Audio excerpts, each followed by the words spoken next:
Miguel's father making his intro on the show was one that fans eagerly awaited, and even though his time on screen was short, we got a strong feeling he's going to make a comeback for season 6. Keep on watching this video, we're going to discuss how one detail gives Cobra Kai an easy way to bring back Miguel's father. Firstly, how's Miguel's father going to make a comeback? Fans had to put on their Sherlock Holmes hats to figure out this clue, but now they've spotted and pointed it out, it actually seems like solid grounds for Hector Salazar, Miguel's dad, to come back on. So if you recall correctly, the first 2 episodes of season 5's Cobra Kai were centered on Miguel searching for his dad in Mexico, and the intro of his character was, well, something. We know we're being rather cryptic, but don't worry, we're getting to the point. Turns out Miguel's dad Hector is as dangerous as Carmen described him. He's involved in crime, it's hinted that he's a drug kingpin, and has got a past of fighting. It's what connects him to his son in the first place. Actually, because he even tries to recruit him for his underground mixed martial arts MMA club, and here's when things get stressful. Eagle-eyed fans spotted Miggy's backpack on him when he stayed at Hector's home, but when he left the premises, he didn't have his bag on him. Granted, it could have just been nothing, but it's always the small details that spiral out of control in this show,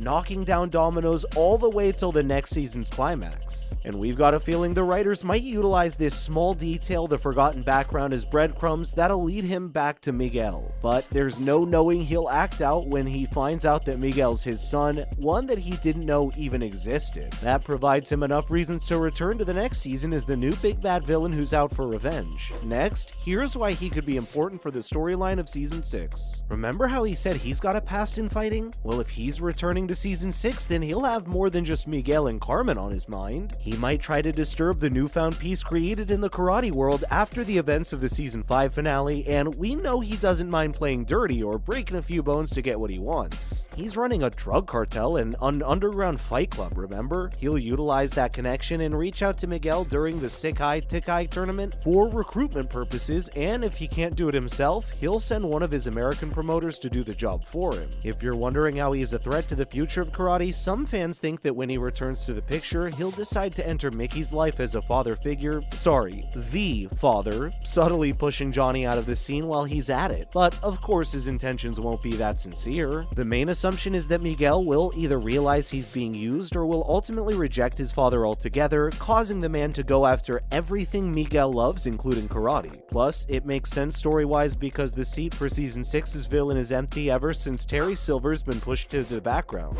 So it's technically up for grabs, and hey, if he's not the villain, and he's certainly going to be a reoccurring character in season 6, so don't worry, there are strong chances you'll see him again. Moving on, here's an interesting team up that you might see in season 6 if Hector Salazar is going to be the main man in action for season 6. He'll need to make some alliances if he wants to win over Miguel in Sekai Tekai tournament, and this is where John Kreese and Kim Da-yeon enter the picture. Now that Silver's in the clutches of the authorities, the focus might be reshifted to Kreese, who took matters into his own hands and broke out of prison again in season 5. Another person who we've seen write their own destiny and make sure their path was obstacle-free was none other than Kim Da-yeon, and ruthless karate instructor from South Korea, whose brand new goal is to train students for the Sekai Tekai tournament. But that's not the only tie she's got to the Cobra Kai universe. Cobra Kai's teachings are literally in her blood because her grandfather, none other than Master Kim, the man that kickstarted Cobra Kai.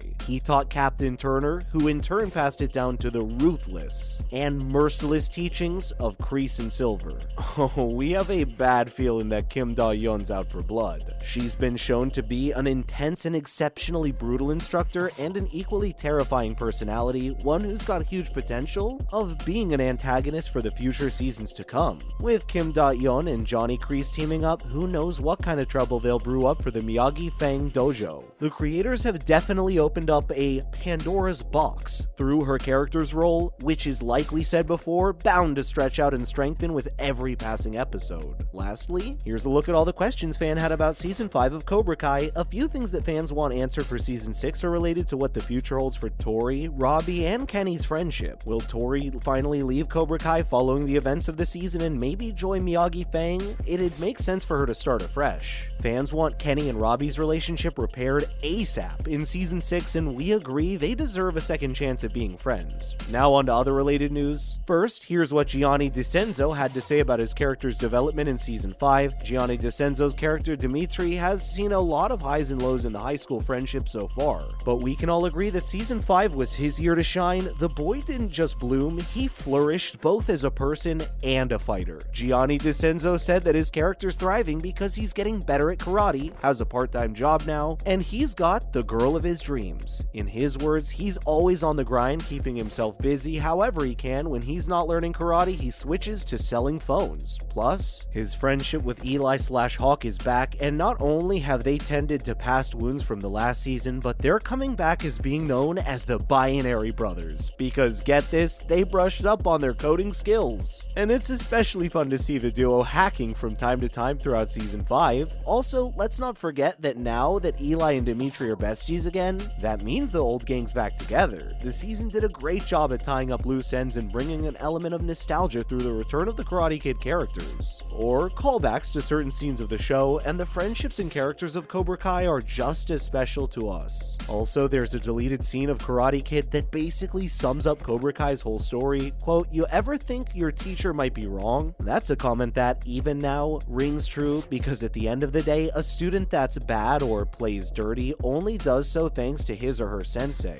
Daniel said this to Johnny in a deleted scene of Karate Kid, which has unknowingly reflected the core theme of its successor show Cobra Kai. It beautifully sums up the karate students like Johnny Lawrence aren't to be blamed for their past actions, but their teachers should be, because it was Kreese and Silver that corrupted the Cobra Kai with their teachings. So the real villain of Karate Kid wasn't Johnny, and the same goes for Cobra Kai characters like Robbie and Tory shouldn't have to be burdened by their mistakes simply because they didn't know any better. Lastly, when can we expect Season 6 of Cobra Kai? So according to our research, the creators of Cobra Kai have been pretty busy. Their schedules and energies are currently focused mainly on the other shows they are working on. This means that wait for Season 6 might just stretch out even longer than a year. But that's not all. It's not just the creators of the show who've got busy schedules and their hands full of projects upcoming and in progress, but the cast as well. For example, Peyton List and Zolo Marduena have been really busy with their own projects. In fact, Zolo's been seen promoting his movie Blue Beetle quite often, while Tanner Buchanan, one of Netflix's rising stars, is rarely seen free nowadays. He's always on set for one movie or another, and even the younger cast's going to be in high demand, so scheduling specific openings will become next to impossible. But that's all for this video, my friends. Do you think Hector's going to come back as a villain in Season 6 of Cobra Kai? Let us know in the comments below. Please don't forget to give this video a thumbs up and make sure to subscribe to our channel for more videos just like it. We will see you in the next one. Thank you so much for watching.